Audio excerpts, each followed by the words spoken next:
যে একটা জীবনে একটা কঠিন সময় আমি পার করেছি ভাইয়া, টাকা পয়সা সবই ছিল কিন্তু ওখানে কোনো ভালোবাসা ছিল না। मेरा जिंदगी है तू, मेरा प्यार है तू।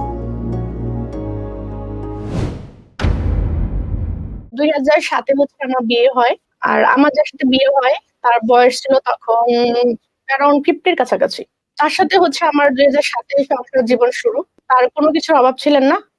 বাংলাদেশে যদি 10 জন শিল্পপতি থাকে তার মধ্যে একজন ছিলেন তিনি। তো তিনি আমাকে কখনো অর্থ সম্পদ গাড়ি বাড়ির কখনোই অভাব দেন নাই। সে আমাকে আমার জন্য ম্যানেজার রাখছে, গাড়ি রাখছে, ড্রাইভার রেখেছে, ফ্ল্যাট দিয়েছে। তো তারপর হচ্ছে আমার বড় বেবি কনসেপ্ট করে, তখন দেখা গেছে বাসার সার্ভেন্ট আর আমি বাসায় ম্যাক্সিমাম টাইমই কখনোই ভাই সময় দিত না। 7 দিন পরে একদিন বাসায় আসতো। তো ভাই এরকম তো সবসময় যেতে লাগলো। এর মধ্যে আমার বড় বেবি ডেলিভারি টাইম চলে এসেছে। তো ওই টাইমটাতে রাতে আমার একটু একটু করে ব্যথা শুরু হলো। ওনাকে ফোন দিচ্ছি, ওনাকে আর ফোনে পাচ্ছি না। তো এখন ও কি করবে না করবে, এখন এদিকে আমার মাকে ফোন দিচ্ছে, মা হচ্ছে গোপালগঞ্জ রয়েছে, ম্যানেজারকে ফোন দিচ্ছে, সে ফোন রিসিভ করছে না। মানে তখন ভাইয়া রাতের 2:30-3টা বাজে। তখন প্রচুর পরিমাণে পেইন উঠেছে আমার। মানে হসপিটালে যেতে হবে, কারণ অলরেডি তো পার হয়ে গেছে। একটা ভাবি ছিল, তখন ওই ভাবিকে আমি কল দিচ্ছি, আমাকে ক্লিনিকে নিয়ে যায়। নিয়ে যাওয়ার পরে ভাইয়া সকালে 7:30টার দিকে হচ্ছে আমার সিজার হয়। তো এই যে একটা জীবনে একটা কঠিন সময় আমি পার করেছি ভাইয়া, টাকা পয়সা সবই ছিল কিন্তু ওখানে কোনো ভালোবাসা ছিল না।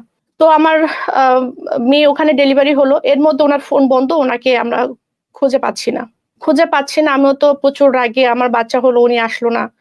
এভাবে করে আমাদের 2009-10 কেটে যায়। তারপরে ভাইয়া আমার হঠাৎ করে মনে হইলো যে না, এভাবে তো কোনো জীবন যেতে পারে না। যেহেতু যেহেতু আমি কোনো কিছুই পাচ্ছি না এখানে, টাকা পয়সা সবকিছু আছে কিন্তু ভালোবাসা পাচ্ছি না। পাশের বাসা যখন আমি জানালাটা খুলে দেখি যে তারা ফ্যামিলি সহ সবাই মিলে একসাথে খাচ্ছে, আর তখন আমি রাতে খাবারটা টেবিলে নিয়ে বসে আছি, আমার বাচ্চা তার বাবার জন্য ওয়েট করছে, কখন বাবা আসবে, কখন বাবা আসবে। হ্যাঁ, কিন্তু বাবার তো খবর নেই, বাবা তো 7 দিন একদিনও আমাদের খবর নেয় না। শুধু ম্যানেজারকে পাঠায় কখন কি লাগবে না লাগবে, টাকা পয়সা কি লাগবে না লাগবে। আদারওয়াইজ আমাদের খোঁজ খবর তেমন ভাবে উনি নিতেন না। উনি মনে করতেন যে টাকা দিয়ে পৃথিবীর সুখ বা সর্বকিছু কেনা যায়। আমার সাথে যারা আমার ফ্রেন্ড সার্কেল আছে, বান্ধবীরা আছে, সবাই, ইভেন ভাই আর একটা কথা বলি, উনি আমার একটা মেয়ে ফ্রেন্ডের সাথেও মিশতে দিত না। মানে কোনো মেয়ে ফ্রেন্ড আসতে পারবে না, কোনো মেয়ে ফ্রেন্ড আমার বাসায় আসতে পারবে না, কথা বলতে পারবো না, তাদের বাসায় আমি যেতে পারবো না। মানে আমাকে একটা বন্দি করে রাখা হয়েছিল। তো এটা আমাকে খুবই কষ্ট দিত। প্রচুর কান্নাকাটি করতাম ভাইয়া, প্রচুর প্রচুর। তো ওই টাইমে আমার কাছে সব অন্ধকারই মনে হতো। তারপরে তাকে আমি বললাম যে ঠিক আছে, তুমি যেহেতু আমাকে সময় দিতে পারো না, তাহলে আমাকে বিজনেস একটা বিজনেস করে দাও, আমি সে বিজনেসে নিজেকে আটকায় রাখি, তুমি তোমার মতো করে থাকো।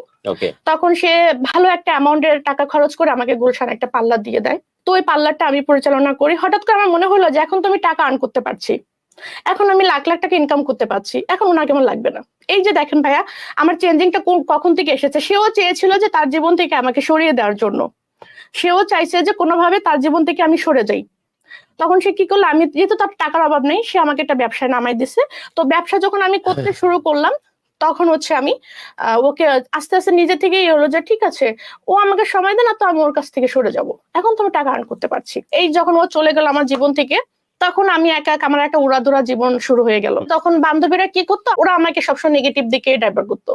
টাকা আছে তোর, চল, টাকা আছে, চল চল, ওইখানে যাই এখানে যাই, টাকা খরচ করি, খাই দেয়, কোনো কিছুর অভাব নেই, চল, তোর গাড়ি আছে, তোর টাকা আছে, তোর সবকিছু আছে, চল যাই, এটা যাই, ওখানে যাই, ওখানে যাই। তখন আমি আমার একটা উশৃঙ্খল জীবন যাপনে চলে গেছি ভাইয়া।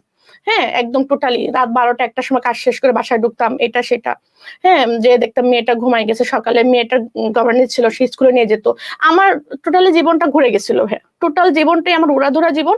টাকা আসতো, খরচ করতাম। তারপরে এর মধ্যে হচ্ছে এখন আমার মনে হচ্ছে যে না, আমাকে তো এখান থেকে, এটা তো আমার জীবন না। ওরা সবার সংসার আছে, আমার তো সংসার নেই, আমার তো কেউ নেই। এখন আমি একটু একটু করে বুঝতেছি যে আমার তো এই মুহূর্তে কেউ নেই। এই যে যে রাতে বাসায় ফিরছি, এটা সেটা করছি, এটা কোনো জীবন না, আমাকে এখান থেকে একটু মুভ অন করতে হবে, এটা আমার মনে হলো। তো তখন হচ্ছে উনি একটা ফেসবুকে ছবি পোস্ট করে। উনি আমার ফেসবুকে প্রায় অনেকদিন যাবত ফ্রেন্ড লিস্টে ছিল, বাট আমাদের কখনো হাই হ্যালো হয়নি। তো উনি হচ্ছে আপনার একটা ছবি পোস্ট করে বলতেছে, আমাকে কেমন লাগছে বলেন তো দেখি। তখন আমি আবার লিখছি, আপনি নিজেকে আপনি ভাবতেছেন আপনার সেলফিটা কেমন হয়েছে, এরকম লাইক কিছু একটা আমি ওকে বলেছি, কমেন্ট লিখেছি। তখন ও হচ্ছে কি আমাকে একটা ইনবক্সে গিয়ে একটা কি যেন একটা মানে হাবা এরকম একটা রিয়েট দিয়েছে। তো ওখান থেকে ওর সাথে আমার পরিচয় হইলো। তখন আমরা ওই দিন থেকেই আমরা হচ্ছে ফেসবুকের মধ্যে হচ্ছে আমরা কথাবার্তা। তো আমি আমার জীবন সম্পর্কে বললাম, ও ওর জীবন সম্পর্কে বললো, তখন ওকে ফাইন। তো বলতেছে না, এইভাবে এইটা কোনো রিলেশনশিপ না, আমরা যদি কোনো রিলেশনশিপে যাই তাহলে সেটা হচ্ছে বিয়ের পরে যাব। তারপরে ও বললো যে আমার দিকে কোনো সমস্যা নেই, আমিও বললাম আমার দিকে কোনো সমস্যা নেই। তো ওর মাকে জানাইছে, আমি আমার ফ্যামিলিকে জানাইছি, তারা একটু মত না, কে দান্দা দেয়, ওর ইনকাম করে আমিও ইনকাম করি, দুইজনই ইনকাম করতেছে, দুইজনই বিন্দাস, কাকে গোনার সময় নেই। ওই সেই পারুল অবলা পারুল নেই যে ঘরে কোনায় বসে শুধু কানবে আর জামাইয়ের জন্য রান্না করে বসে থাকবে, আমি তো সেই পারুলটা এখন নাই। তো তখন আমরা সিদ্ধান্ত নিলাম ওকে আমরা বিয়ে করে ফেলবো। তো ওকে আমি একটা ছবি দিলাম, আমাদের একটা বাসর ঘরের ছবি দিলাম, যে হচ্ছে আমাদের বাসর ঘরটা এমন হইতে হবে। ওকে। তো আমরা বললাম যে আমরা একটা জায়গায় সিলেটে গিয়ে আমরা বিয়ে করব, আমার একটা ইচ্ছা যেন ওখানে গিয়ে বিয়ে করব। তখন ও বলল আচ্ছা ঠিক আছে। তো আমরা সবকিছু এভাবে করে সেট আপ করলাম, আমরা সিলেটে গেলাম, দ্বিতীয় দেখাতে আমাদের বিয়ে। তারপরে তো আমরা ওখানে 7-8 দিন ছিলাম, তারপর ঢাকা আসলাম। তো বলতেছে 2-3 মাস সংসার করার পরে বলতেছে যে তোমাকে কুমিল্লাতে নিয়ে যাব, তোমার এই বান্ধবীর কাছে রাখবো না, কারণ আমি আপনাকে বলেছি যে আমার একটা উড়াদুরা লাইফ ছিল, তো তোমার বান্ধবীর মধ্যে রাখবো না, তোমাকে আমি নিয়ে যাব কুমিল্লাতে। তারপর থেকে তো আমরা সুন্দর চলতেছি আমাদের, আমরা কুমিল্লাতে সেটেল হলাম। আমি ঢাকার পার্লারটা ছেড়ে দিলাম, ও বললো তোমাকে আমি কুমিল্লাতে বিজনেস করিয়ে দিব, তুমি ওটা ছেড়ে দাও। তো বেশ ভালো একটা অ্যামাউন্টে পার্লারটা বিক্রি করতে পারলাম। তো বিক্রি করে আমি ওখানে সেটেল হয়ে গেলাম। তারপর হচ্ছে আমার ছোট বেবিটা আসলো। কুমিল্লা আসার পরে এখন যেহেতু আসলে ওর কোনো রিলেটিভ কুমিল্লায় নাই, সেটা ওভারকাম করার জন্য আমি ওকে সব ধরনের মেন্টাল সাপোর্ট বলেন, মানে কোথাও ঘুরতে নিয়ে যাওয়া, আমরা বোধহয় মাসে এমন গেছে যে 5 বার কক্সবাজার গেছে, কখনো যাতে নিজেকে মানে লোনলি ফিল না করে। অ্যাজ এ হাজবেন্ড হিসেবে আমি আমার সর্বোচ্চটা ওকে দেওয়ার চেষ্টা করছি। জানি না কতটুকু মানে সাকসেস হয়েছে সেটা ওই বলতে পারবে, ঠিক আছে। আর যেহেতু ওর মেয়েটা ওর সাথে ছিল, ওকে আমি আমার মেয়ের মতো করে নিয়ে গেছি, ঠিক আছে। এটা একদম সত্য কথা। প্রথম ঘরের যে মেয়েটা, ও ওর বাবার জন্য খুব কান্নাকাটি করতো, কিন্তু কখনো বাবাকে দেখতে পেত না। বাবাকে জিনিস ও বোঝে নাই ভাইয়া, ঠিক ঠিক তখনই ও ফেরেশতার মতো আমাদের জীবনে আসছে। আমি বোঝাতে পারবো না, ও আমার বাচ্চাকে ও নিজে আদর করে ওকে ঘুম পাড়ায় দিত, ও অন্য বিছানায় ঘুমাতে পারতো না আমাকে ছাড়া। আমরা ওকে মাঝখানে দিয়ে ও এক সাইডে আমি এক সাইডে ঘুমাইতাম, ওকে খুব আদর করে গল্প শুনিয়ে ঘুম পাড়াতো। এখন পর্যন্ত আমার মেয়ের পক্ষে যে 16 বছর না, 16 বছর ভাইয়া, 16 বছরের মধ্যে কোনোদিনও আমার কাছে কিছু চায় না। বাবা কিছু হলে বাবা বাবা এটা লাগবে, বাবা ওটা লাগবে, আর সে তার নিজের বাবার কথা একবারের জন্য ভাইয়া মনে করে না। তো ও ওকে এত ভালোবাসা দিয়েছে, তখন ওর মানে নিজের বাবাকে ভুলে গেছে, ওকে তার নাম দিল, ওর সবকিছুতে তার নাম, সবকিছুতে স্কুলে সব জায়গায় ভালো একটা স্কুলে পড়ছে। এর মধ্যে ভাই এখন হচ্ছে আমাদের জীবনের, আমার জীবনের এবং আমার হাজবেন্ডের জীবনের সেরা একটা কালো অধ্যায় এখন আমি আপনাদেরকে বলতে যাচ্ছি। যখন কর্মজীবন শুরু করেছি, যাদের জন্য অনেক কষ্ট করেছি, যাদের পিছনে অনেক সময় দিয়েছি, অনেক শ্রম দিয়েছি, ঠিক আছে, শত শত কোটি টাকা বিজনেস দিয়েছি, ওরা আমার সাথে মানে একটা গাদ্দারি করছে, আমাকে মানে বিভিন্ন ভাবে জড়ায়া আক্রোশবশত একটা মামলা দিয়েছে। আমার বুটিক্স এর বিজনেস আছে, তো আমি ওখানে যাবো হচ্ছে বুটিক্স এর প্রোডাক্ট আনার জন্য। তো আমি তো ভাই লাইভ করি, আমি তো লাইভে বলছি যে আমি ইন্ডিয়া যাবো তোমাদের জন্য প্রোডাক্ট আনবো। তা আমার হাজবেন্ড যদি পালিয়ে যেত তাহলে নিশ্চয়ই আমি লাইভে এসে বলতাম না। তো নর্মালি তখন তার ওইটাকে টার্গেট করে আমার লাইভটাকে ফলো করতো। তো ভাই আমরা হচ্ছে ইন্ডিয়ার উদ্দেশ্যে রওনা দিলাম। তো ওখান থেকেই হচ্ছে ওকে আপনার ইমিগ্রেশন থেকে বর্ডার থেকে ওকে হচ্ছে অ্যারেস্ট করলো। তো এই যে আমাদের জীবনে একটা কালো অধ্যায়, এতদিন আমরা অনেক ভালো ছিলাম, সুন্দর মতো জীবনযাপন করছিলাম। তো ওখানে যাওয়ার পর অ্যারেস্ট হয়ে যায়। তারপর তো হয়ে গেল, তারপরে হচ্ছে ওকে তো আবার ব্যাকে থানায় নিয়ে আসলাম আমাদের কুমিল্লাতে। তো আমরা ওখান থেকে আর ইন্ডিয়া যাওয়া হইলো না, চলে আসলাম। ভাইয়া একটা মেয়ে মানুষের ফাইট দেওয়া যে কি একটা কঠিন ব্যাপার ছিল আমার জন্য, এইটা একমাত্র আমি বোঝাইতে পারবো না ওই সময় যে আমার উপর কি যাচ্ছিল, কারণ এরকম সিচুয়েশন কখনো ফেস করি নাই। সারা রাত ও ওই জেলখানার মধ্যেই ওকে রাখলো, আমরা সারা রাত ভাইয়া ওই বাইরে ওয়েট করছি, কি করব না করব, কোথায় যাব, কেমনে কি হুট করে হয়ে গেছে, প্রচুর হ্যারাস হয়েছে ভাইয়া। তো ভাইয়া প্রথমে 4-5 দিন আমি আমার মতো করে ফাইট দিলাম, এদিকে গাইডলাইন দেওয়ার মতো কেউ নেই যে সে গাইডলাইন দিবে। কোনো কারণে আমার ফ্যামিলি, আমি একটু লাইফ টাইপ করে এই জন্য আমার প্রতি একটু রাগ বা অভিমান আছে, এই জন্য ওর প্রতি একটু রাগ আছে যে তুই বউকে কেন সাপোর্ট করিস, এরকম সামথিং কিছু একটা হবে। ফ্যামিলি থেকে চাপ আসলো, অনেক থেকে শুনতেছে যে তোমার জন্য এগুলো হয়েছে, তোমার জন্য হয়েছে। আরে বাবা আমার জন্য কি হলো, আমি তো শুধু লাইভই করি, আমি আমার বিজনেসের লাইভ করি, কোথায় যাচ্ছে আমি তো কিছু জানতাম না। তো সবাই ব্লেম দিতে শুরু করলো যে আমার লাইভের কারণে তার এরকম হয়েছে। আমি আমার শাশুড়িকে ফোন দিলাম যে আম্মা, তো আম্মা আমাকে এইভাবে একটা ব্লেম দিয়ে হচ্ছে ফোনটা কেটে দিল। প্রথম থেকে ও পুরো হেল্পলেস ছিল, মানে ও কি করবে না করবে, আফটার অল আমরা তো হাজবেন্ড ওয়াইফ, ঠিক আছে? এখন আমি বাসার বাইরে, ছোট একটা বেবি আছে আমাদের, আর একটা বেবি আছে, দুইটা মেয়ে, ঠিক আছে? ও পুরুষ লোক বলতে তো কেউ নাই। পরবর্তীতে একটু দেরিতে হইলেও সবাই মোটামুটি সাপোর্ট দিয়ে এখান থেকে আমাকে বের করে আনছে, ঠিক আছে? বাট এটার জন্য, এটার পিছনে মূল ভূমিকা হচ্ছে ওর। ভাইয়া 36 রাত, মানে আমি 36 বছরের মতো গেছে, যে কি একটা অনুভূতি কাউকে বোঝাতে পারবো না। চোরের বউ, অমুকের বউ, তমকের বউ, বাটপার, মানে যার যেটা ইচ্ছা সে সেটা বলতে শুরু করলো।